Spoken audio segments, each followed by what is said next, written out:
Hello, everyone. Welcome to Follow the Money, brought to you by Nairametrics. My name is Ugodre. We do this every Monday on this station. Previous versions of this podcast, or this particular one on Nairametrics TV on YouTube. Just go to Nairametrics TV on YouTube, and for sure you will be able to stream, or rewind and watch and see me on studio. In the studio, of course, dishing out useful information. Of course, Follow the Money is my view, not that of Nairametrics, purely for educational purposes and not an investment advice. And so if you want to invest, always good for you to consult your own financial advisor before making investment decisions. What we do is just point you to opportunities, and by the end of the day, it's you to decide. All right. So, of course, Nairametrics is hosting its first Capital Markets Award May 23rd. We're going to start seeing nominee list out very soon. This award is purely based on merit. You're going to see a lot of companies that have been doing pretty well. Bank of the Year, Insurance Company of the Year, Company of the Year. So many amazing companies doing incredible things. Of course, companies here are companies quoted on the exchange. So if your company is not listed on the exchange, then you're not going to be qualified as nominees. All right, we'll go right into today's session. What a week it was last week. Despite the holiday, the Nigerian equities market continued bullish run, closing at above 106,000 mark for the first time in weeks. We've seen the stocks shed a little bit of its gains that were made earlier in the year. April was a bit of a tumultuous month for Nigerian stocks, but seem to have been recovering in May, and the index added nearly 290 points to close at 106,042, up 0.27% from the prior week. Trading volumes also jumped 19% with over 2.1 billion shares exchanged. That's up from 1.8 billion the week before. So market cap then jumped from 66.4 trillion to 66.2 trillion, adding 2 trillion. That's not 2 trillion, that's like 400 billion or so. So basically, whenever you see market cap go up and volumes go up, it does mean that there is a lot of buying going on the exchange, and people are buying at a higher price, which is really good. So it means the bulls essentially took a hold of the market last week. Despite this gain, though, market breadth narrowed a little bit. 52 stocks gained, down from 64 in the previous week, while 37 stocks declined, an uptick from 27 the week earlier. So pretty much a very good week for Nigerian stocks. But what were the major drivers for this performance? The NGX Premium Index posted a modest gain of 0.38%, thanks to stocks like UBA, Zenith, and Lafarge, which all recorded solid moves. The Main Box Index also gained 0.47%, while the NGX 30 Index was up 0.58%. So these were the major drivers for the performance that we saw last week. Of course, consumer goods was also the star performer, and on today's Follow the Money, we're gonna be having a cross section of consumer goods, particularly the FMCG industry. I'm going to profiling results, Q1 results for the likes of Nigerian. For the likes of Nestle, Cadbury, Boa Foods, Unilever. So these are FMCG companies listed on the exchange. We're going to look at how well they performed for Q1 this year. And so, kind of looks like they probably all did well. That's why you're seeing consumer goods index up 2.89% the week before. Of course, industrial goods also rose modestly by 0.41%. Oil and gas stocks took a hit, with RDL dragging the index back 2.9%. The banking index also slipped 0.38%. Of course, due to market sell-offs for Ecobank, Transnational, and Access Holdings. Interestingly, Ecobank did push out his own numbers as well, and the numbers were quite good. So, surprised here that the market deemed it fit to sell. So, we're going to go right into the top gainers for the week. So, top gainers for the week were A number of them, we saw the likes of Fitzen gaining 22.85%, University Press gaining 20.8%, NACO gaining 20.1%, Cadbury gaining 19.9%. Damn. And of course, Nigerian Breweries gaining 17.9%. Legend Internet, that's a new company I just listed on the exchange, also posted a 32.4% gain. And then ABC, that company still exists? Associated Bus Company. I mean, ABC Transport? Yeah.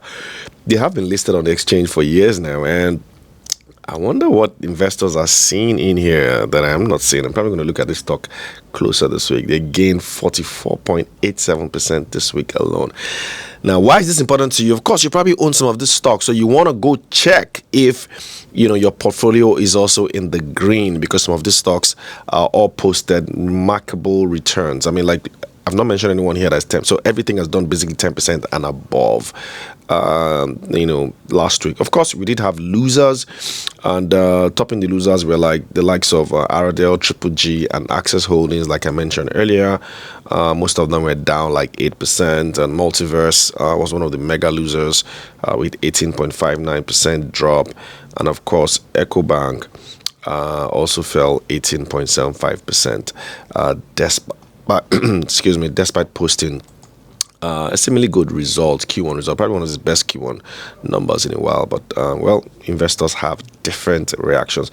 There were a whole lot of results that were released last week as well. In case you're not aware, you might want to check Nairametrics for a breakdown of this numbers. Seplat releases numbers, Transcorp also, Aradel Holdings, like I mentioned earlier, Total Energies Marketing also released numbers, First Holdco, UAC, Dangote Sugar, and Access Holdings. So they all released their Q1 numbers last week, and it'll be interesting for you to check and see how well they perform. It's still the earnings season, meaning that a lot of companies are still going to be releasing their first quarter numbers, and so we will be tracking these every day on Nairametrics as usual, exclusively. That's what we do.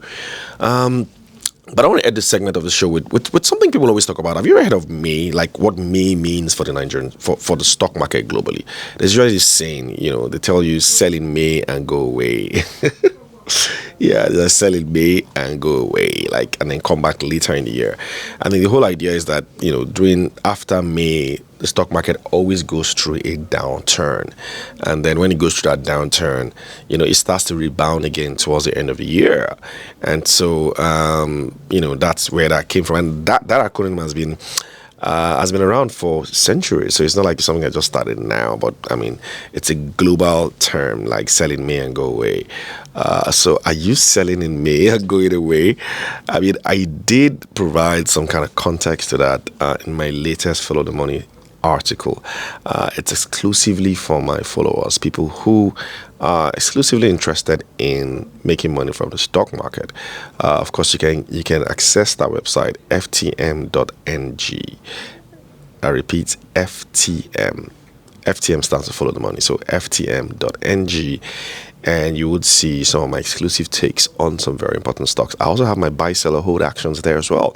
So I did break down what selling May and going away means for us now. So should we be selling in May and going away, or should we be selling in May and then buying back, between May and November? I don't know. So you might want to read to check that out. All right, so we're going to be looking at a number of results when we come back during the break. Cadbury, like I mentioned, did push out numbers, so you're going to be seeing that pretty soon as well. And of course, we also had the likes of Nestle, Unilever also released their results, and we're going to be looking at each of these numbers when I come back in the second half of the show. This is Follow the Money, brought to you by Nairametrics. Be right back. All right, welcome back. This is Follow the Money, brought to you by Nairametrics. My name is Godre, and of course, we do this every Monday on this station. Of course, did you know we have the latest episode of our Drinks and Mikes podcast? Yeah, that Drinks and Mikes podcast that you all love. Yeah, we took an Easter break, but a new episode popped on Friday, last Friday, so you might want to go check it out with the gang. We had a new guest on the in studio as well, breaking down what happened in the week globally. Drinks and Mikes, of course, is available on our YouTube channel. Just go there and just search Drinks and Mikes, Nairametrics, and you will see that episode and previous episode as well. It's going to be another explosive episode this week. A new episode always drops every Friday, 6 p.m. So just hit that notification bell on your YouTube. Of course, subscribe, follow us, so that you can always get new episode. We also have several other interesting podcasts on Nairametrics TV, all geared towards informing you financially. All right, back to the show. So Cadbury did release its Q1 numbers during the week and posted a pre-tax profit. Yes, Cadbury is back to profitability, 8.5 billion naira after multiple quarters of losses. It's been a terrible last 2 years because, of course, of the exchange rate. But the company has stood on steadfast and appears to be turning the corner, posting its first pre-tax profit for the quarter, 8.5 billion. Sharp U-turn from 10.4 billion loss reported the year before. So you can imagine how much that means for that company. So what were the major drivers? Revenue, of course. Cadbury's revenue jumped to 32.7 billion, up 57.1%. Compared to the same period last year, where it dropped 23.6 billion. All of that came from, of course, the domestic market, because Cadbury sells mostly to Nigerians, locally. And so what was the reason? I mean, it's a combination of volume push and price adjustment. A whole lot of companies increased their prices last year. And so companies that seem to have done better were companies that were able to increase prices and still reining on cost. And that's how they're able to eke out some of this profit. And Cadbury basically did the same here. And of course, higher sales did come with higher cost. Operating expenses also jumped, but that was not enough to affect the company, as it hit an operating profit of 9.6 billion. And then when you take away finance cost, it fell just slightly to 8.5 billion. So good news here for Cadbury, and that basically drove a surge in its share price, making it one of the best performers during the week. Share price was about 29 naira by the time this result dropped, and Cadbury's up 36% year to date already. So for those who have Cadbury in their portfolio, congratulations. This stock seemed to have done pretty well last quarter. So it's going to be interesting to see if they can sustain this as we go on to the end of the year. Was Cadbury in my portfolio? Is Cadbury on my watch list? Is Cadbury one of those companies that is our buy, sell, or hold recommendation? Well, you might want to go to followthemoney.ng, ftm.ng, I beg your pardon, ftm.ng to check my buy, sell, or hold actions. ftm.ng, of course, is in Nairametrics' own website, but it's just a standalone website strictly for subscribers. Unilever also delivered strong Q1 performance last week. The consumer goods company also reported a pre-tax profit for the quarter of 10.7 billion. This was much more than double the 4.3 billion they did the same period last year. So Unilever, apart from the fact that they did post profit the same period last year, they more than doubled that number. And this was also about sales. Sales numbers seem to have increased, and the company's revenue rose to 46.9 billion, up 45.3% year on year, mostly due to sales across board. So Cadbury, Unilever makes money from its food products division, makes money from its personal care division, and also makes money from its beauty and well-being division. So food products contributed 27.5 billion to that revenue as well. And then, of course, personal care 15.1 billion, beauty and well-being 4.3 billion. So, of course, costs did go up, like I mentioned. So it's usually companies that are able to boost revenue. So think about it. So, I mean, Unilever did 146% increase in its revenue, but cost of sales went up by 40%. And so you see that revenue grew faster than cost of sales, and that's why it's been able to make that much profit. Of course, pre-tax profit, like I mentioned, 10.7 billion, up 147%. They did incur a finance income of 2.6 billion, up 33%. But all not enough, to slow down the profitability growth, just because the company was able to do very well with revenue, and so revenue helped boost profitability by 146%. Of course, Unilever shares trade at 43 naira per share, and it's delivering a year-to-date return of 30.5%. So one of the best performers out there when it comes to a consumer stock. So do you have Unilever in your portfolio? If you do, you might want to check it. You're up 30.5% year-to-date at least. For Unilever. And of course, another stock that was in the news during the week was Nestle. Nestle, one of those, solid consumer goods stock, FMCG. It's been around for decades and always maintaining profits for its shareholders. But Nestle has had serious challenges over the last 2 years because of unification of the Naira, which meant that they did suffer significant FX losses, and that basically affected their bottom line. And so that is why they had been recording losses. And that also decimated their balance sheet, essentially. Shareholders' funds basically, wiped out. But looks like there is some recovery in the horizon. And Nestle also reported a pre-tax profit of 51.15 billion in 1 quarter alone. 1 quarter. That is like a resurrection, because if you consider that Nestle reported 196 billion loss this same period last year, that's like reviving the dead. 196 billion this same period last quarter. Now the company has turned it around, and they've now reported 51.15 billion naira profit. Yeah, and that is incredible and remarkable turnaround for one of the largest FMCGs in the country.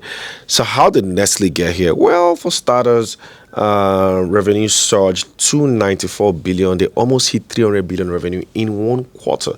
So it kind of looks like Nestle is going to cross that 1 trillion revenue mark this year. Revenue was up 60.7% year on year. It's a big number. And the growth came largely from Nigerian market, which makes up over 90% of Nestle's market anyways. And despite this revenue growth, we did see increase in its cost.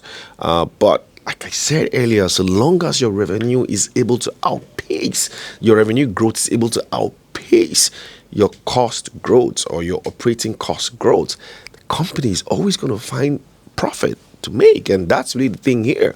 So when you're in an environment like this where things are pretty expensive, where cost is high, you always want to focus on sales, man, because if you're able to drive up your sales, either by adjusting prices or by pushing more volumes, you could to a large extent cover up for all those price increases that you're all experiencing. And that's what happened. So revenue for Nestle up 60% to 294 billion, operating profit up 254% to 74 billion, and pre-tax profit, of course, 51 billion. Earnings per share now 38 naira per share.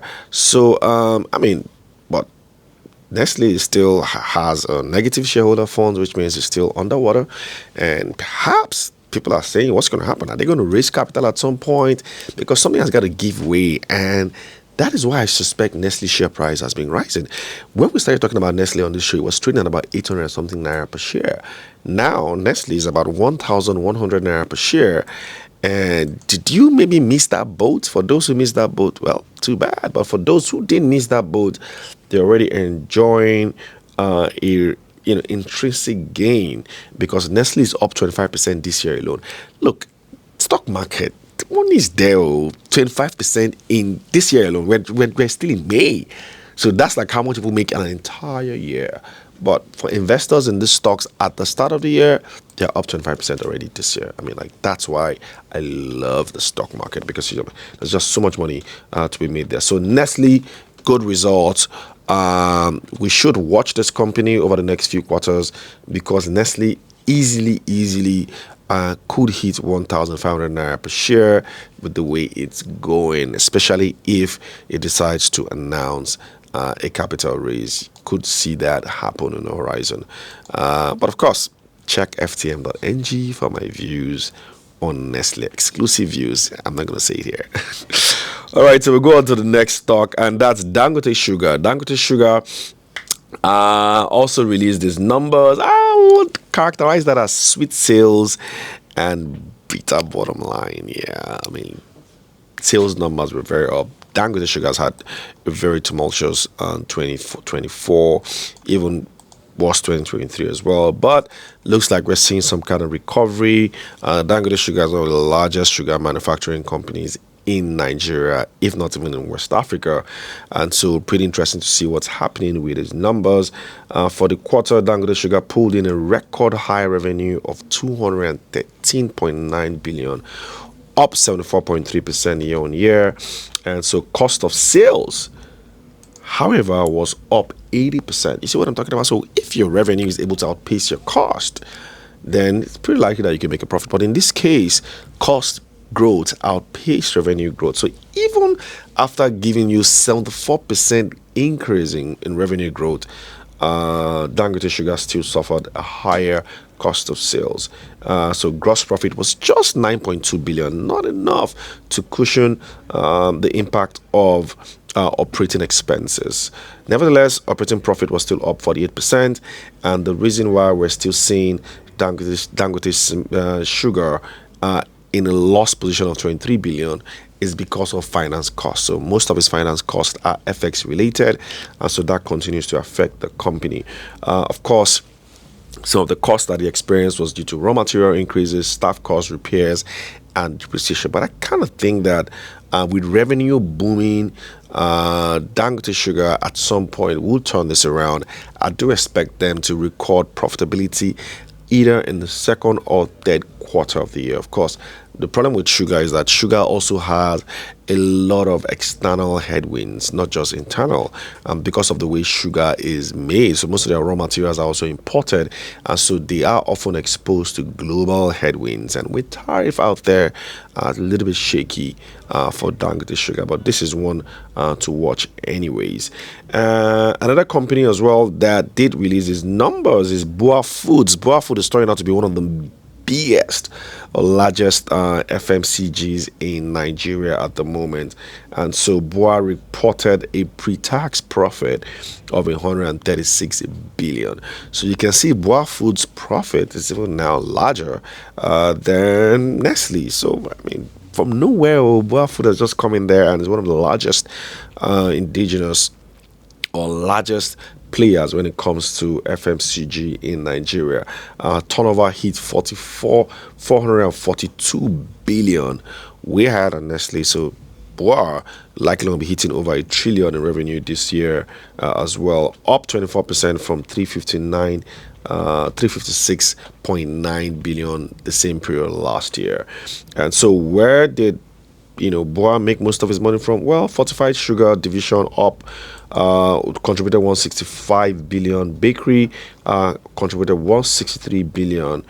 And then non-fortified sugar 45 billion, and its pasta division 41 billion. I'm sure you're wondering, how come Boa Food is doing better than Dangote Sugar? Well, Dangote Sugar is just pure sugar, but Boa Food is a lot more diversified and so able to provide useful revenue addition to top line.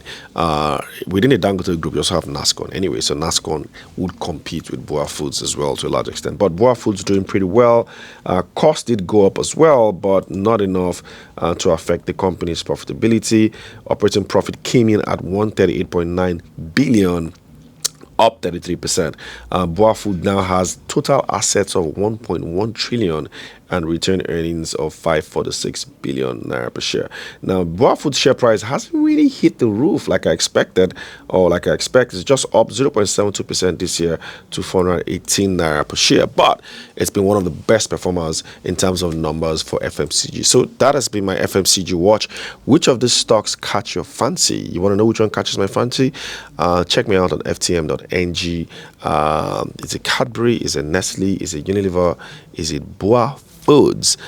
Which one of them catches my fancy? You might want to find out. But these are all solid takes, solid numbers. Next week, we're going to be profiling another industry Maybe banking. People have been telling me, Goodray, when are you going to prefer banking? We're probably going to look at banking next week or insurance. You never know. Just tune in for Follow the Money on this station this time next week, or check any of our websites, any of our podcasts on Nairametrics TV on YouTube, and then you see me break things down further as well. Until we see you again next week, do have a profitable week ahead. Goodbye, everyone.